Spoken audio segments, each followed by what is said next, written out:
There was a day when I was 8 years old that changed everything. So, this woman, I still remember her name, Heather Berman. If you're out there, find me.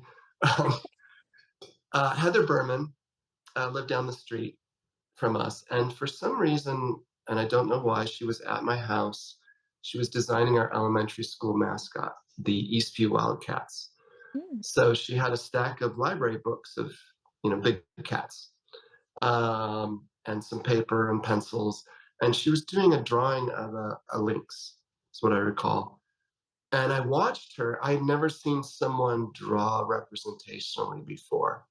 My school was an underfunded school. We didn't have art teacher. Um, and so I watched her for a while and I was mesmerized.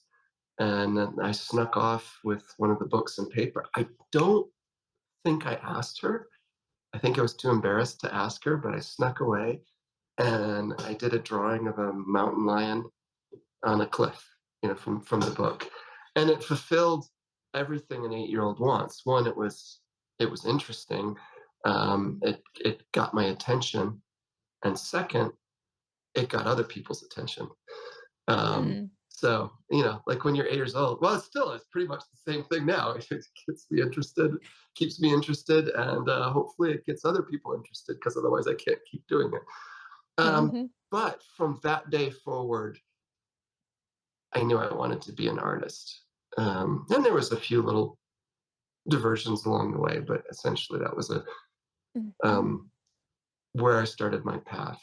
Um, and then another key day, fast forward to college, I went to the Art Institute in Chicago.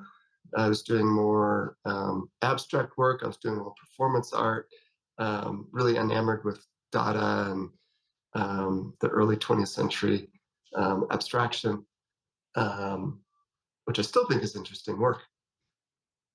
Anyway, I went on an exchange program to an art school in Scotland. It's called Duncan of Journstone College of Art. I loved it there. It was a place I felt more at home than anywhere I'd ever been. Funny enough, another country. Um, so I ended up transferring. I spent 2 years in Scotland, got my degree over there. The start of my what would have been my last year there. Um, some friends invited me to go sketch at the beach at St Andrews. So on the east coast of Scotland, you kind of walk across the world's first golf course out to the beach, and then there's this beautiful profile of St Andrews. So I took a big board and some charcoal paper because that's what seemed to make sense, and I did a landscape in charcoal, and it was like meeting myself for the first time. I never felt such pure joy as doing that landscape. And so in my final year, we're supposed to be preparing for a degree show. The whole degree is ranked on your final show. It's not like American schools. There's no GPA, there's no accumulated credit. You have a show at the end, and it's your degree is ranked. So I'm supposed to be doing big, finished, frameable work. And all of a sudden, I just started taking the bus or the train out of town and doing, at that point, just charcoal drawings.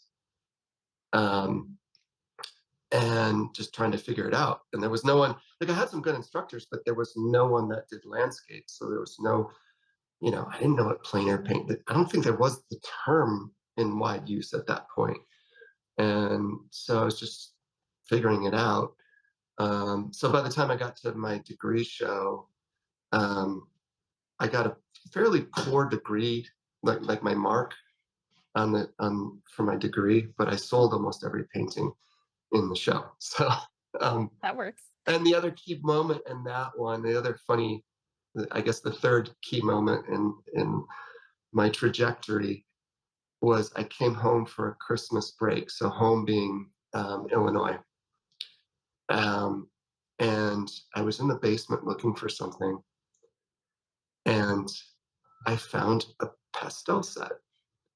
My mother had taken one art class in her entire life, and it was when she was pregnant with me, Oh. which I think is funny.